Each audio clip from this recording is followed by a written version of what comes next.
Bom dia, boa tarde, boa noite, torcida alvinegra.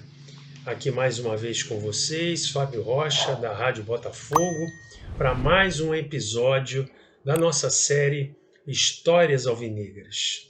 Aquela série que, ao que parece, né, está agradando aí os nossos ouvintes. A gente agradece sempre as curtidas, os comentários elogiosos.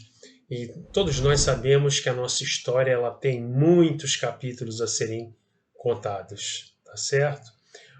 Hoje, o nosso personagem ele é um personagem emblemático, tinha algumas características muito interessantes e vocês vão acompanhar comigo. Tenho certeza que vocês vão gostar muito da história desse ícone do Botafogo, que talvez não seja tão conhecido assim. Eu acho que é esse também um papel nosso, a gente fazer com que os grandes personagens, talvez aqueles um pouco esquecidos pela falta de registro, pelo tempo, eles sejam devidamente conhecidos e homenageados. E o personagem de hoje não poderia ser diferente, é o nosso maravilhoso Oswaldo Baliza. E antes da gente chegar no episódio central desse programa, onde a gente vai descobrir por que, que ele foi o goleiro que travou o Expresso da Vitória. A gente vai começar, como sempre, contando um pouquinho do Oswaldo Baliza garoto, como tudo começou, ok? Então vamos lá. O nosso Oswaldo Baliza recebeu o nome de batismo de Oswaldo Alfredo da Silva. Ele nasceu em 9 de outubro de 1923 em Tanguá, esse município aqui pertinho de São Gonçalo, aqui no Rio de Janeiro, e nos deixou em 30 de setembro de 1999. Oswaldo Baliza, ele se caracterizou em toda a sua vida, inclusive profissional e de homem feito, adulto, como uma personalidade muito singular, aonde ele ora se mostrava um homem bastante maduro, consciente, sóbrio, tranquilo, e ora ele tinha o ânimo do adolescente, da criança que ele nunca perdeu, e vocês vão entender isso direitinho, conhecendo um pouco mais a história dele. Mas antes de tudo isso, que história é essa de Oswaldo Baliza? Que apelido é esse de Baliza? Por quê? Bem, o nosso Oswaldo, ele cresceu muito, muito mais cedo que os seus companheiros desde a infância e se tornou um homem muito grande, principalmente para a época que ele nasceu, 1923. Então o que acontece? Desde pequeno, nas peladas que ele jogava na rua com a garotada, ele era chamado pelos companheiros de desengonçado, grandão, então só tem jeito para jogar no gol mesmo, na baliza. Afinal de contas, você é muito grande, parece uma baliza e tapa o gol todo. Então, esse apelido de baliza que ele ganhou na infância, ele levou para o resto da vida, inclusive como jogador profissional. E, de fato, ele tinha um físico avantajado. A altura dele era 1,91 m, o que hoje não é tão raro assim. Nós temos muitos goleiros de alto nível que têm mais ou menos essa altura, outros até que superam essa altura, mas eu quero lembrar mais uma vez que o nosso Oswaldo nasceu na década de 20 e construiu sua carreira nos anos 40 e nos anos 50. 1,91 m para um jogador de futebol era uma grande raridade. Bom, em que pese esse físico bastante avantajado, as características que melhor descrevem o Oswaldo Baliza ao longo de toda a sua carreira é o que vocês leriam se vocês pesquisassem a carreira dele, é que ele ficou caracterizado sim por uma boa técnica, muito arrojo e muita coragem nas saídas de bola, mas ao mesmo tempo ele tinha uma ausência de defesas espalhafatosas, né? Os voos, as chamadas pontes, como os locutores de rádio gostavam de falar na época.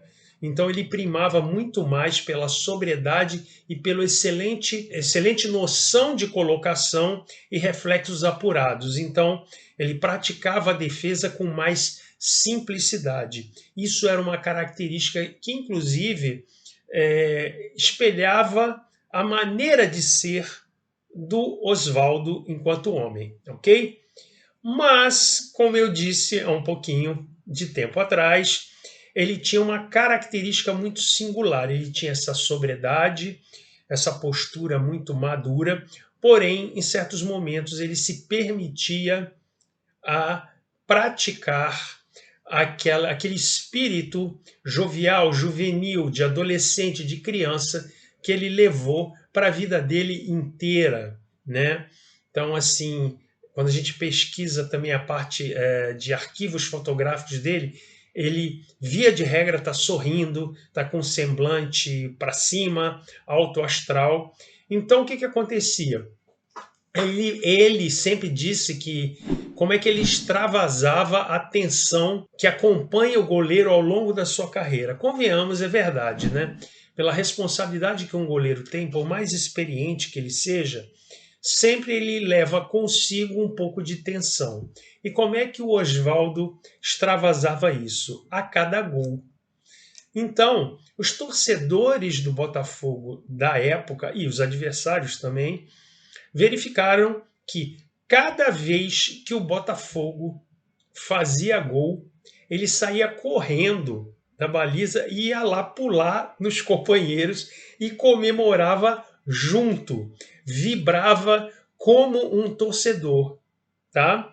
Mesmo que, sei lá, a origem da jogada tenha sido de um escanteio e o bolo de jogadores para comemorar o gol estivesse na bandeirinha de escanteio, ele saía correndo do gol dele, ia lá, pulava, comemorava e voltava correndo para o gol para guarnecer, né, a baliza quando o adversário estava recomeçando o jogo.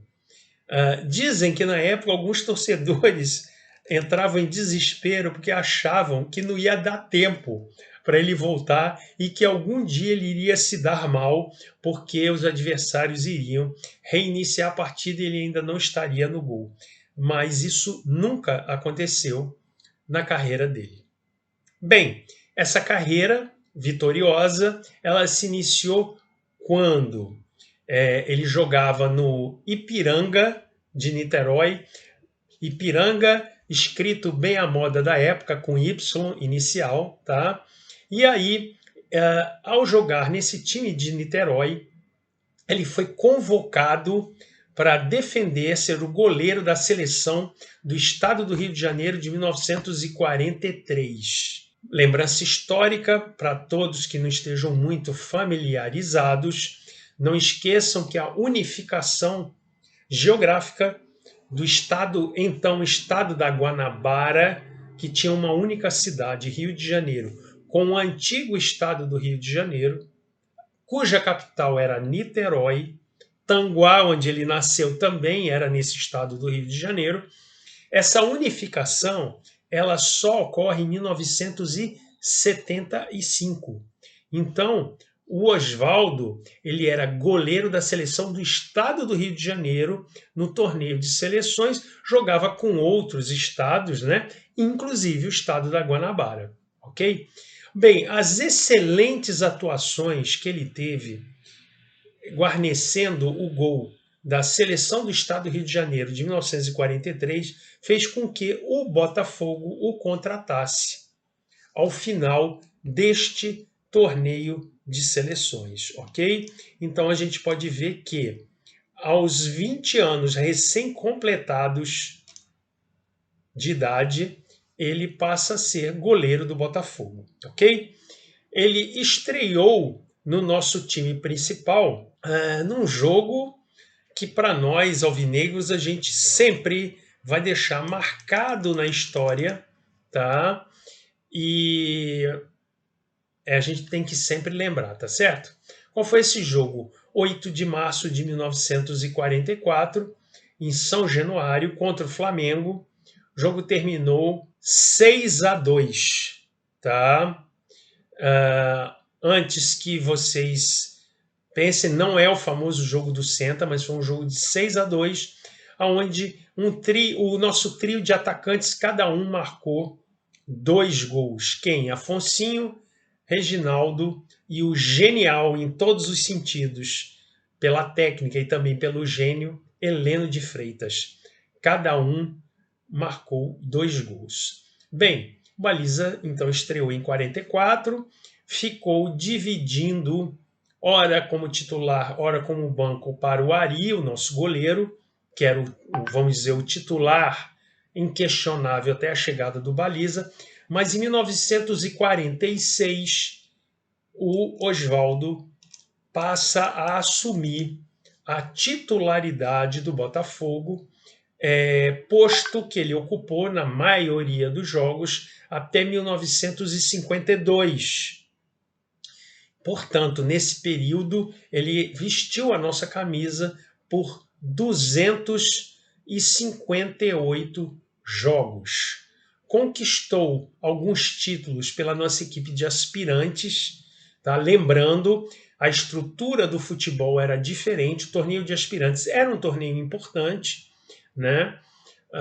Como o próprio nome diz, seria meio que um sub-23, tá?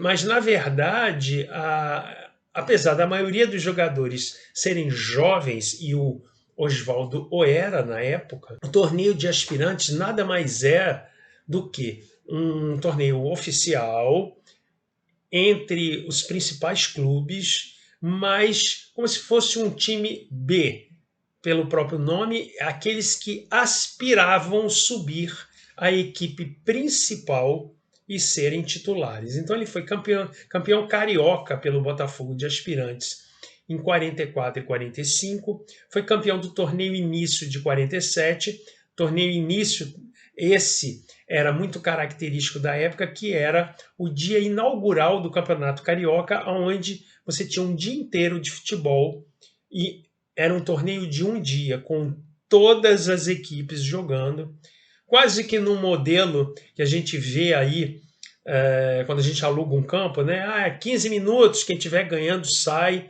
só que era um torneio por profissionais, disputado por profissionais, com algumas regras específicas para que no primeiro ao último jogo do torneio fosse disputado ao longo de um dia. Então ele foi campeão pelo torneio início de 1947, e o principal torneio amistoso que ele foi campeão foi o torneio de Porto Alegre de 1951, quando o Botafogo disputou simplesmente contra Internacional e Grêmio e ganhou os 2 jogos e se sagrou campeão. Mas evidente que, de novo, é o motivo até do título desse nosso bate-papo, o grande título marcante foi do Campeonato Carioca de 1948. Esse título ele tem algumas referências históricas muito importantes. Primeiro que o título de 1948, ele foi, eu já falei em outros episódios inclusive, quem não se lembra pode ir lá no episódio do Carlito Rocha, quando eu falo da inauguração de General Severiano, no episódio do Heleno, quando eu falo da saída do Heleno do Botafogo em 1948.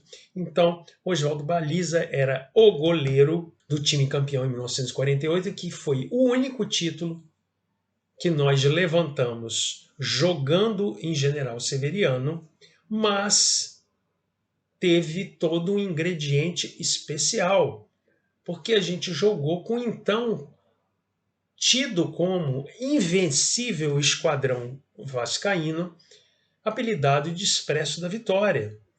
Era um time tão bom, recheado de tantos craques, que ele foi a base da seleção brasileira da Copa de 1950, e existiam inclusive reservas do Vasco que eram reservas da seleção. Então era o Expresso da Vitória e o Expressinho. O Expressinho era o seguinte: vocês sabem, a gente já comentou isso, o Botafogo, daquela época até os anos 60, 70, com grandes times, se dava muito mais importância para excursões e jogar torneios que você levantava taças e jogava contra os principais times da América do Sul e do mundo do que a disputa dos próprios campeonatos oficiais aqui, em especial o Campeonato Carioca. O Vasco fazia a mesma coisa. Só que o nível do elenco era tão forte que o expresso, o titular, viajava e o time reserva, apelidado de Expressinho da Vitória, continuava disputando e ganhando. Bem, essa final foi com o Expresso, o titular, quer dizer, o suprassumo do time do Vasco. E nós ganhamos por 3-1. Gols de Paraguaio, Braguinha e Otávio. Paraguaio, sempre bom também fazer uma referência histórica. Eu já comentei isso em programas e episódios, mas é sempre bom lembrar a vocês que nos acompanham que a mística da nossa camisa 7, que não tem como a gente não associar ao Garrincha, na verdade a mística começou exatamente com o Paraguaio, que fez um gol e era o ponteiro direito em 1948, ok? Então, o 7, a mística do 7 começa com o Paraguai e foi, evidentemente, herdada pelo Garrincha e ampliada 1000 vezes. Mas a origem começou com o Paraguai e a gente tem que render essa homenagem e fazer essa justiça histórica, ok? Então, foi uma tarde inesquecível. O Botafogo ganhou de 3-1 de um time considerado imbatível. Todos tiveram uma atuação muito, muito forte, foram brilhantes, mas Oswaldo Baliza se destacou de maneira tão incrível nesse 3-1 que a imprensa, as manchetes dos jornais do dia seguinte estampavam a seguinte manchete: Oswaldo Baliza, o goleiro que travou o Expresso da Vitória. Dito isto, esse feito marcante na carreira do nosso querido Baliza, agora eu vou retomar um pouquinho aquilo que eu já falei no começo desse episódio, que é a personalidade marcante e forte do homem maduro, misturada com a alegria e a inocência no bom sentido de um adolescente ou de uma criança. Bem, o Oswaldo, isso eu já fiz essa referência no episódio do querido Heleno de Freitas, mas agora, como ele foi também, os dois foram protagonistas do episódio, eu tenho que recordar de novo, né? O Oswaldo, pela época que jogou no Botafogo, conviveu alguns anos com o gênio em todos os sentidos. Gênio do jogador espetacular e inusitado e gênio do mau humor e do gênio intragável e irascível do nosso grande Heleno de Freitas, que conviveu com Heleno. E aí, depois que ele assumiu a titularidade, recordando de novo, 1946, ele, na maioria dos jogos, estava lá como titular, ele e Heleno. E aí o nosso super craque Heleno, como era próprio da sua personalidade, começou a gritar assintosamente para o Oswaldo após ele tomar alguns gols, não todos, isso eu estou falando ao longo de várias partidas, nas quais o Heleno, que nunca tinha jogado no gol, imaginavam que eram gols defensáveis, que eram frangos, e aí ele gesticulava assintosamente isso durante a partida, o estádio inteiro estava vendo. Então isso aconteceu num jogo, no outro jogo, e aí, após o Oswaldo, impassível dentro de campo, ele estava focado no jogo, né?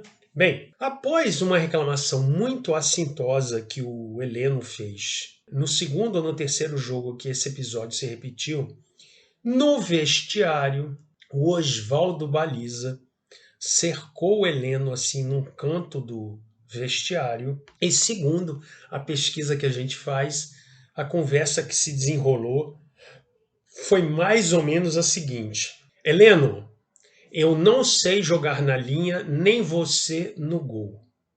Na próxima vez que você insinuar que eu fiz merda em algum gol sofrido, eu vou partir para cima de você, vou te quebrar a cara dentro de campo e nós dois vamos ser expulsos. Bem, qual foi a reação do Heleno? Surpreendentemente, a partir dali, ele ganhou um respeito profundo e a amizade do Heleno. O Heleno, ele tinha vamos dizer assim, os companheiros de resenha, eles eram muito restritos, até por conta do temperamento do Heleno, mas o Baliza passou a ser um amigo do Heleno, né? Acho que vocês vão estar vendo agora uma foto, né, do Baliza, do Heleno e do Paraguai e o Gerson. E o Heleno passou a ser, o Baliza passou a ser um companheiro do nosso Heleno. Bem, Osvaldo, como eu disse, ele era um goleiro brilhante, tá? E aí, após ser campeão carioca, nesse inesquecível jogo de 1948, ele foi convocado para a seleção brasileira em 1949, tá? Como titular mesmo, absoluto, ele jogou apenas 2 jogos, tá? E não sofreu nenhum gol, tá? Os 2 jogos foram em 17 de abril de 1949 pela Copa América, mas que na época era chamado de Campeonato Sul-Americano, que nós ganhamos de 5-0 da Colômbia, e depois pelos Jogos Pan-Americanos de 1952, que foram disputados em São Paulo, tá? No dia 20 de abril de 1952, terminou Brasil 3, Chile 0. Bem, tanto em 49 no Campeonato Sul-Americano, Copa América, como em 1952 no Torneio Pan-Americano, nos 2 torneios ele se sagrou campeão pela seleção brasileira. Ele chegou a participar da preparação da Copa do Mundo de 1954, que foi disputada na Suíça. Então ele foi convocado, foram 4 goleiros convocados, ele, Castilho, Veludo e Cabeção. Mas ele acabou sendo cortado, foi o goleiro cortado, e a seleção que viajou para a Suíça viajou com Veludo, Cabeção e Castilho, tá? Bem, primeiramente, agradecendo que vocês já estão aqui comigo há quase 23 minutos, né? Mais de 20 minutos. Agora a gente vai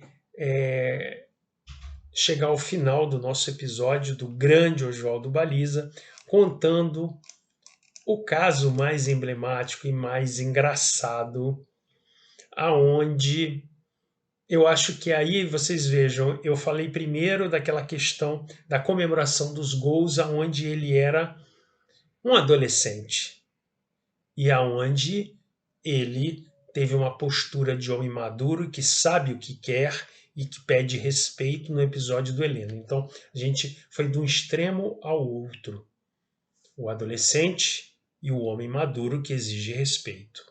Esse episódio que eu vou contar agora, ele mistura um pouco os dois, a postura do homem de querer estar com seu time, com sua equipe, porque der e vier, mas que se precipita tal e qual um adolescente e tem que tentar buscar uma solução que acaba sendo engraçada. Vocês vão entender o que eu vou falar. Esse episódio foi muito engraçado e ficou registrado na história. Poderia ser usado até como piada, mas ele de fato ocorreu, tá bom? Então vamos lá. Nos tempos, aqueles anos, final dos anos 40, começo dos anos 50, vocês que, se tiverem a curiosidade de pesquisar um pouco a história, né, do futebol sul-americano, se hoje já existe uma rivalidade enorme, mas que a pancadaria, porque não tem outro termo, a pancadaria em campo, ela já se reduziu um pouco não, bastante, apesar da pressão da torcida, e a gente sabe que o elemento fundamental disso é porque hoje jogadores chilenos, brasileiros, argentinos, uruguaios, são muitas vezes companheiros de clubes na Europa. Então, por mais que eles vistam a camisa de suas seleções como se fosse uma armadura, eles são fortes, são viris, mas a deslealdade ela ficou um pouco relegada. Eu digo até por isso que muitos deles são amigos e também porque a punição hoje é muito severa, né? Sempre bom lembrar, eu sempre friso isso, que é bom a gente conhecer a história, né? O cartão amarelo ele só foi introduzido na Copa de 70. E para um jogador ser expulso antes disso, precisava praticamente ele cometer um atentado à vida do adversário. Então o jogo era muito duro, muito desleal. Então vocês imaginam o que era uma Copa América ou um jogo em especial contra uruguaios e argentinos nos anos 40 e nos anos 50. E esse episódio do Baliza, nosso querido Baliza, foi o seguinte: num jogo Brasil e Uruguai, no estádio Centenário de Montevidéu, estádio lotado, tá? A temperatura do jogo estava em especial bem quente. E aí já tinham existido vários conflitos entre uruguaios e brasileiros dentro de campo e a polícia teve que entrar. Ou seja, se fosse um jogo de hoje, primeiro que todo mundo seria expulso. Segundo, a polícia entraria em campo, o jogo estaria encerrado, interditado. Mas não, lá o que acontecia era o seguinte: uma entrada mais dura, os jogadores se engalfinhavam, a polícia entrava, separava, o juiz continuava o jogo. E veja bem, o Baliza ele estava no banco de reservas da seleção brasileira, na beira do campo, acompanhando tudo isso, tá? E o Baliza, sempre que acontecia começavam os jogadores a brigar, assim, ele se levantava, ele, de novo, um cara muito grande para ele saía correndo para entrar na briga, né? Até que após mais ou menos o segundo ou terceiro episódio, com essa importância dentro do mesmo jogo, o destacamento da polícia uruguaia no estádio mandou o locutor colocar o sistema de alto-falantes do estádio dizendo o seguinte: que de agora em diante, qualquer briga e quem invadisse o campo seria preso. Bem, pouco depois deste aviso, estourou outra confusão. E o Baliza não se conteve. E aí saiu, se levantou do banco de reserva e foi correndo para o campo já com os punhos armados para brigar, para defender os seus companheiros da seleção. E aí, quando ele olhou para o lado, ele percebeu que dois soldados estavam entrando em campo a cavalo, com os sabres, com as espadas, e estavam atrás dele naquela direção. O que o Baliza fez? Saiu correndo, aí foi tirando o agasalho, ficou com a camisa de goleiro, aí chegou perto do juiz e disse assim: Senhor, câmbio em Brasil, sai Castilho, entro yo. Ele quis simular isso e, historicamente, dizem que foi isso que foi feito. Quer dizer, o Castilho percebeu aquilo, simulou uma contusão, como se ele tivesse visto. De novo, a gente está falando de anos 50, então as coisas eram muito mais amadoras. E ali o Castilho simulou uma contusão, o Baliza não foi preso, entrou em campo e jogou o final da partida. Bem, o nosso querido Baliza ele ficou no Botafogo até 1952. Seu último jogo foi um amistoso contra o América Mineiro, que terminou em 2-2. No ano seguinte, ele teve uma passagem muito breve pelo Vasco da Gama e depois ele foi defender o Bahia. No Bahia, em 1954, ele foi campeão estadual e encerrou a sua carreira em 1958. E ele jogou 55, 56, 57, 58 pelo Sport Recife. E nesse período de 4 anos ele foi 3 vezes campeão pernambucano, 55, 56 e 58.